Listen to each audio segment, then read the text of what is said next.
Prezados telespectadores, que bom estar de volta, né? No programa anterior tivemos a oportunidade de tecer alguns comentários sobre alguns conceitos importantes e retomo só, né, para ter uma noção do que falamos, do que compartilhamos no programa anterior.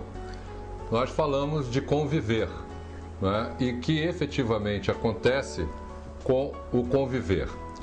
As pessoas se aproximam para uma conhecer a outra melhor e, como vocês podem ver na tela, as pessoas têm seus territórios e permissão para tocar um ao outro.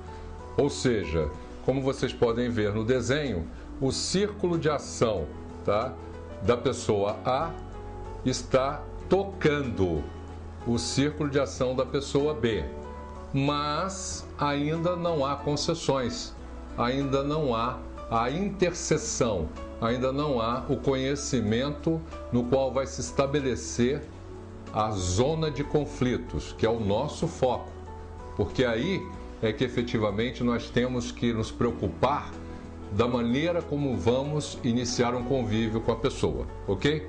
Nessa outra tela, né, que eu estou mostrando aí, você pode ver a permissão e a concessão para a invasão dos territórios de propriedade de cada um. É exatamente aqui, nesse momento, que se forma a zona de conflito entre essas duas pessoas.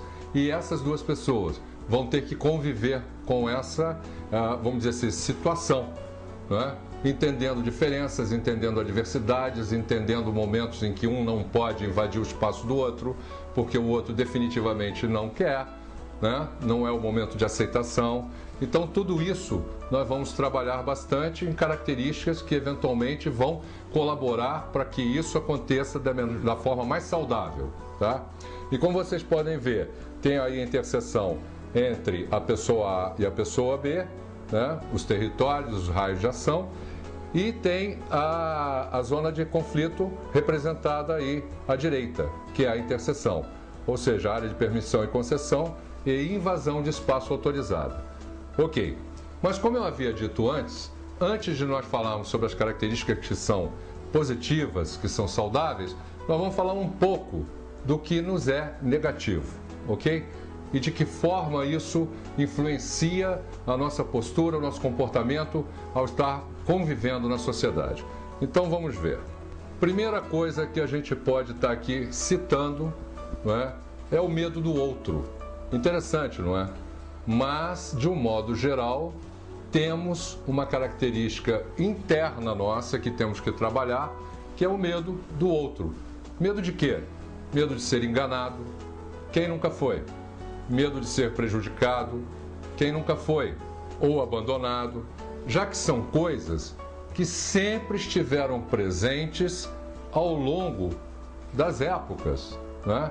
A gente atravessa tempos com essa questão de medo do outro.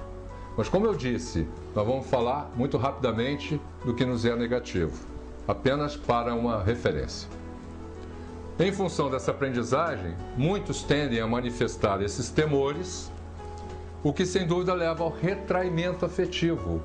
Você perde um pouco a sua capacidade de se doar e, por consequência, causa o enfraquecimento de amar, né, de ter atitude de amor com o outro. Uma outra questão que é terrível, a gente tem visto o que esta questão causa, é o ciúme.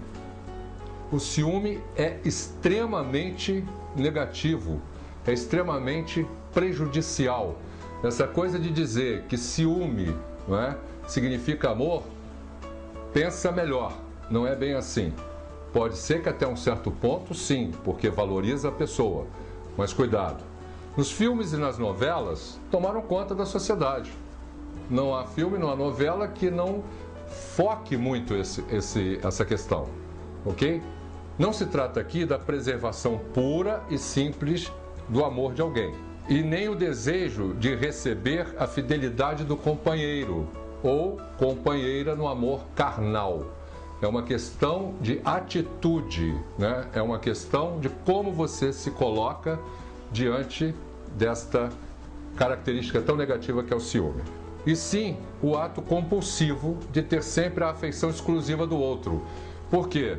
Porque você se sente meio que dono ou senhor, né? Principalmente os jovens, já tem várias histórias disso aí, os ex-namorados, né? Hoje no Orkut, então, eu fico impressionado. A pessoa briga, termina uma relação com o outro porque o outro se colocou no Orkut e uma menina deixou recado para ele ou ele deixou recado para ela. Quer dizer, essas coisas têm que ser muito cuidadas, não é? Tem que realmente ter essa preocupação. Quando há o sentimento de posse, não pode haver amor. Por quê? Porque ambos são incompatíveis mutuamente, tá? Onde tem a presença de um, não pode ter a presença do outro. Ok?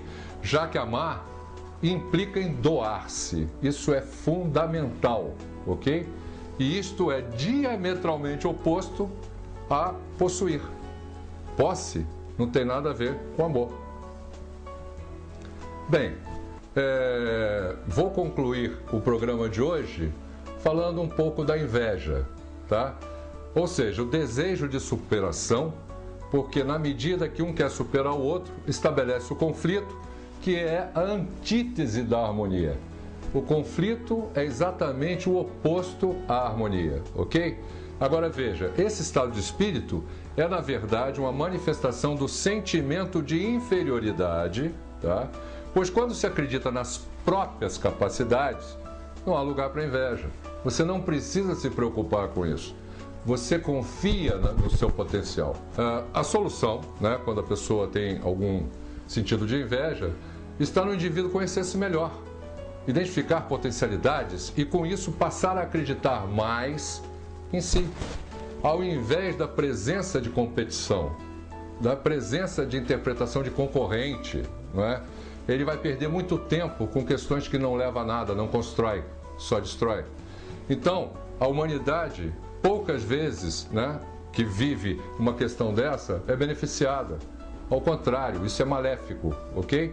Então devemos adotar a prática da colaboração. Eu quero aqui encerrar, esperando que tenha sido bem interessante, né, nosso encontro de hoje, e agradecer a presença de vocês telespectadores, tem sido muito bom, eu digo sempre, compartilhar com vocês essas questões de a magnífica arte de conviver, o segredo da vida. Muito obrigado. Então, assim a gente termina o Espaço de Arte Selga de hoje. Você já sabe o que fazer para rever as matérias apresentadas, né? É só acessar o site da Selga, clicar no link Vídeos. E se você quiser também saber todos os horários de exibição do programa, eles estão lá no site. Bom, eu lembro a você de fazer sempre diferente, dando artesanato de presente, pedindo para você passar aqui na Selga toda semana para conferir as novidades que a loja recebe. E continue acompanhando o programa para se manter sempre bem informado sobre o mundo do artesanato e da arte. Se você tiver dicas, sugestões de pauta para a gente, de técnicas que você gostaria de ver aqui no programa, mande um e-mail, ok? Eu te espero na próxima semana. Tchau e obrigada pela companhia.